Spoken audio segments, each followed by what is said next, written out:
Hello everyone, कैसे हो आप सब। उम्मीद है सब अच्छे होंगे, सब मज़े में होंगे और आप सबों की पढ़ाई भी अच्छी चल रही होगी। तो आज गणित के इस क्लास में हम लोग जानेंगे एक नए सूत्र के बारे में, एक नए फार्मूला के बारे में, जिसे हम कहते हैं बोडमास रूल।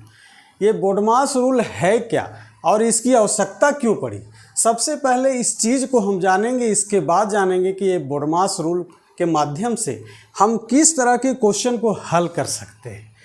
जैसे बच्चों आप लोग जानते हो, अगर छोटा सा एक जोड़ आप लोग को दे दें कि 2 + 2 कितना होता है, तो छोटा से छोटा बच्चा बता देगा कि सर 4 होता है।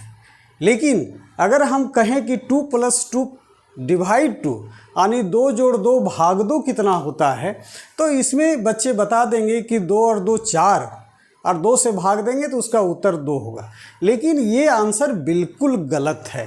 जैसे यहाँ पर देखिए, अगर हम कहें कि 4 + 4 कितना होता है, तो प्रत्येक बच्चा बता देगा, चाहे वो क्लास 2 का हो, 3 का हो, 4 का हो, 1 का हो, सब बच्चा बता देगा कि सर इसका मान 8 होता है। लेकिन अगर कहें कि नहीं 4 + 4 / 4, तो यहाँ पर 3 4 के बच्चे बता देंगे सर 4 और 4 8, और 8 में 4 से अगर भाग देंगे तो उसका आंसर 2 होगा। लेकिन ये आंसर बिल्कुल गलत है। तो ऐसे ही क्वेश्चन को हल करने के लिए एक नियम दिया गया है जिसे कहते हैं बोडमास रूल। ये नियम लगभग 16वीं 17वीं शताब्दी में आया और इस नियम को कोई विशेष गणितज्ञ और मैथमेटिशियन ने नहीं दिया, बल्कि एक कर्मिक विकास के तहत ये नियम आया। तो बच्चों, हर चीज़ का एक नियम होता है, तो उसी नियम के तहत मैथ का भी नियम है। जैसे हम लोग सड़क पे चलते हैं, तो सड़क पर चलते हैं तो सड़क का नियम है कि भाई आपको बाईं तरफ चलना है, अगर रेड लाइट है कहीं तो रुक जाना है। तो उसी तरह से गणित के कुछ नियम हैं, अगर उन नियमों का आप फॉलो करोगे तब उसका सही आंसर आप निकाल सकोगे। तो ऐसा क्वेश्चन जिसमें प्लस करना है, जोड़ भी करना है, घटाव करना है, गुना करना है, भाग करना है, ब्रैकेट भी ही दिया हुआ है, तो ऐसे क्वेश्चन को हम लोग कैसे हल करेंगे। इसीलिए एक विशेष नियम जिसको कि कहते हैं बोडमास रूल, इस रूल को दिया गया और इस रूल के बारे में ही आज हम लोग जानेंगे। तो सबसे पहले हम लोग जानें कि ये बोडमास है क्या।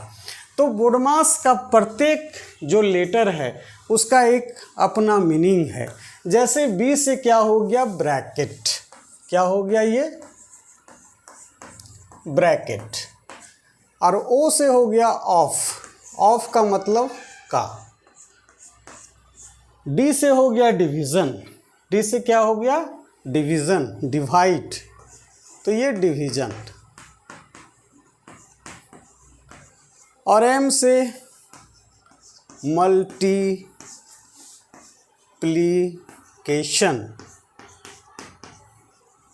ए से एडिशन और एस से सब्ट्रैक्शन। हिंदी में इसको कहते हैं डिवीज़न मतलब भाग, मल्टीप्लिकेशन का मतलब हो गया गुना, एडिशन मतलब जोड़ और सब्ट्रैक्शन मतलब घटाव। बच्चों, एक बात तो हमेशा याद रखना कि जब भी गणित पढ़ो हमेशा अपने साथ पेन और पेपर ले कर के बैठना है।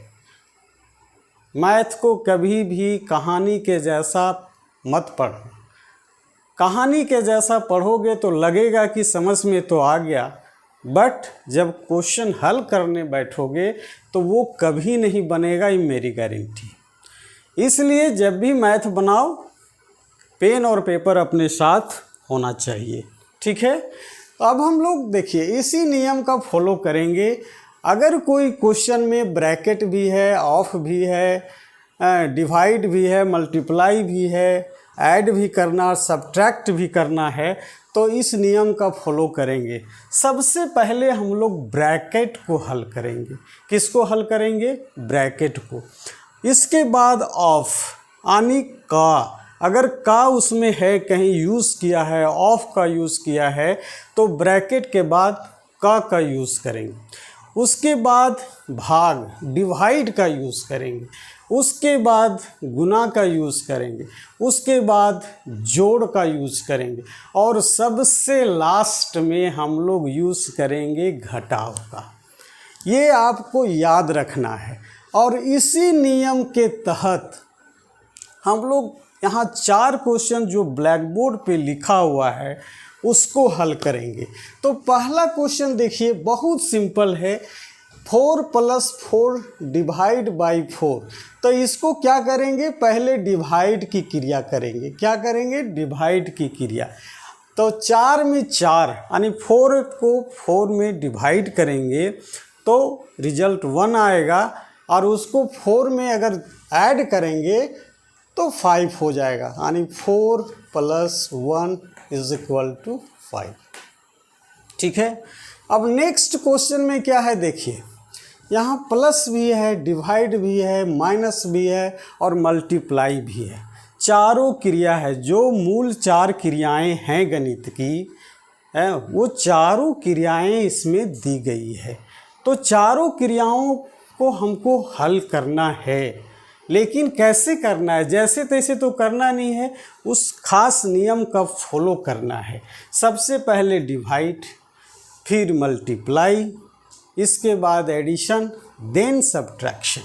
तो उस नियम का फॉलो करते हुए हम लोग इसको सॉल्व करते हैं। क्वेश्चन नंबर 2 को देखिए, यहाँ पे क्या है, 2 + 18 डिवाइड 3 - 4 × 2, ये दूसरा नंबर।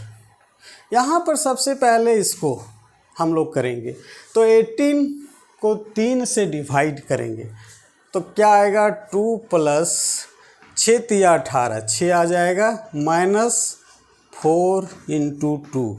इसके बाद मल्टीप्लाई का नियम के अनुसार, इसके बाद मल्टीप्लाई का। अब देखिए यहाँ पे 2 + 6 -4 दूनी कितना हो गया, 8। 4 दूनी कितना हो गया, 8। अब देखिए इसको ऐड कर दीजिए, 6 और 2 8, और 8 में 8 अगर आप घटा दो तो 0, यानी सेकेंड नंबर क्वेश्चन का जो आंसर होगा वो 0 होगा। ठीक है, सेकेंड नंबर क्वेश्चन का जो आंसर होगा वो 0 होगा, यहाँ पे 2 होगा। ठीक है, यहाँ पे 2 होगा। तो सेकेंड नंबर क्वेश्चन का जो आंसर होगा वो 2 होगा, क्योंकि यहाँ पर 2 है, 8 नहीं है, 2 है। नेक्स्ट हम लोग देखेंगे क्वेश्चन नंबर 3। क्वेश्चन नंबर क्या देखेंगे, 3। अब देखिए इस क्वेश्चन को, क्वेश्चन नंबर 3 को, इसमें ब्रैकेट का यूज़ किया है और ऑफ का भी यूज़ किया है। अब ब्रैकेट में भी आप समझें, ब्रैकेट 3 तरह के होते हैं। एक हो गया छोटा ब्रैकेट, दूसरा उसके बीच वाला जिसको हम लोग करली ब्रैकेट कहते हैं, मंझला ब्रैकेट कहते हैं, तीसरा बड़ा ब्रैकेट। ठीक है, तो स्मॉल ब्रैकेट हो गया, करली ब्रैकेट हो गया, बिग ब्रैकेट हो गया, इसको कहते हैं स्मॉल ब्रैकेट। इसको क्या कहते हैं, स्मॉल ब्रैकेट, और इसको कहते हैं करली ब्रैकेट, और ये हो गया बिग ब्रैकेट। ठीक है, ये छोटका, ये मंझला ब्रैकेट हो गया, ये बड़का ब्रैकेट हो गया। हम लोग बोलचाल की भाषा में यूज़ करते हैं कि ये छोटका है, ये मंझला है और ये बड़का ब्रैकेट। यानी ये हो गया स्मॉल ब्रैकेट, ये करली ब्रैकेट, ये बिग ब्रैकेट, इसको हम लोग स्क्वायर ब्रैकेट भी कहते हैं। अगर ये सब ब्रैकेट का यूज हुआ है तो सबसे पहले हम स्मॉल ब्रैकेट को हल करेंगे, इसके बाद ये करली ब्रैकेट को हल करेंगे और इसके बाद ये बिग ब्रैकेट स्क्वायर ब्रैकेट को हम लोग हल करेंगे। ठीक है, तो क्वेश्चन नंबर 3 हम लोग बनाते हैं। सबसे पहले देखते हैं कि इसको कैसे बनाया जा सकता है। ठीक है। अब यहाँ पे देखिए, सबसे पहले क्या है कि ये देखिए, ये स्मॉल ब्रैकेट, इसको पहले हम लोग हल करेंगे, ठीक है। तो 7 में 4 चला गया तो यहाँ पर आपका 3 बच रहा है। अब यहाँ पे हम लोग क्या लिखेंगे, 10 प्लस 18 माइनस 4 ऑफ 3।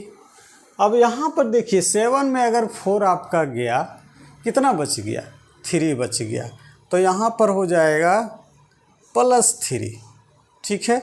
यहाँ पर आप करली ब्रैकेट को डाल दें, ठीक है। अब यहाँ पर स्मॉल ब्रैकेट तो हमने हल कर लिया।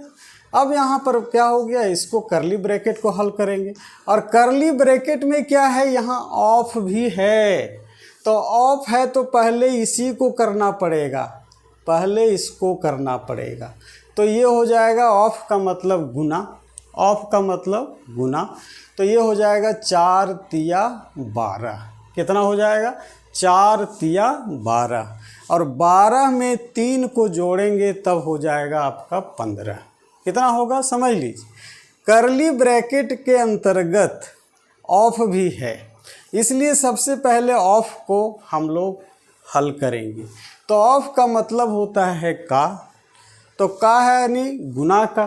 तो 4 तिया 12, ये 12 हो गया, और 12 में 3 को हम जोड़ेंगे तो 15। नेक्स्ट स्टेप आप ऐसे लिख सकते हो, 18 माइनस, ये आप 4 तिया 12 और 3 15, आप डायरेक्ट यहाँ पे लिख सकते हो, डायरेक्ट लिख सकते हो, या एक स्टेप आप बढ़ा भी सकते हो। अब यहाँ पे देखिए 10 प्लस, अब 18 में 15 चला गया तो 3 बच गया। अब देखिए कितना हो गया, 10 और 3 13। इस तरह से दूसरा नंबर का हल आपका 13 आया। उम्मीद है आप लोगों को बोडमास रूल समझ में आ रहा होगा। आप अगर नियम को जानेंगे तो निश्चित रूप से क्वेश्चन को हल करने में कहीं भी कोई दिक्कत नहीं आएगी। नेक्स्ट एक क्वेश्चन और हम लोग देखते हैं, एक क्वेश्चन और हम लोग देखते हैं, ठीक है। एक क्वेश्चन और हम लोग देखते हैं। अगर कोई ऐसा क्वेश्चन दिया हुआ है 4 divide by 4 divide by 4 divide by 4। अब ये क्वेश्चन में तो केवल डिवाइड ही डिवाइड है। भाई ये क्या माजरा है, कैसे बनेगा ये? अभी तक तो हम जाने कि जोड़ हो, घटा हो, गुना हो, भाग हो, तो उसका नियम तो ठीक है बोडमास रूल में दिया हुआ है, उसका हम सहारा ले करके उसकी सहायता से हम आसानी से कोई भी क्वेश्चन को बना सकते हैं। बट अगर ऐसा दिया हुआ, इसको हम कैसे बनाएंगे? तो ये भी बिल्कुल सरल है, बिल्कुल आसान है, कहीं से कोई कठिनाई नहीं है। यहाँ पर करना क्या है कि आप 4 दे दीजिए, और जहाँ जहाँ डिवाइड है तो डिवाइड के बाद जो भी डिजिट है, जो भी नंबर है, उसका रेसिप्रोकल कर दीजिए और मल्टीप्लाई का साइन कर देना है। मल्टीप्लाई का साइन करके सबको रेसिप्रोकल कर दीजिए, सबको रेसिप्रोकल कर दीजिए, ठीक है। मल्टीप्लाई का साइन देना है और जो भी संख्या है उसका रेसिप्रोकल कर देना है। अब ये 4 और 4 कट गया, अब क्या बच गया? ऊपर में तो 1 है तो 1 रहेगा। अब 4 को 4 से मल्टीप्लाई करेंगे तो 16। यही इसका रिक्वायर्ड आंसर, कहीं से कोई कठिनाई नहीं है। तो ये 4 क्वेश्चन की सहायता से आप लोग, उम्मीद है, मैं आशा करता हूँ, आई होप आप लोग बोडमास रूल को अच्छी तरह से समझ गए होंगे। अब नेक्स्ट जब भी हम लोग मिलेंगे एक नए वीडियो के साथ मिलेंगे, तब तक के लिए धन्यवाद, थैंक यू।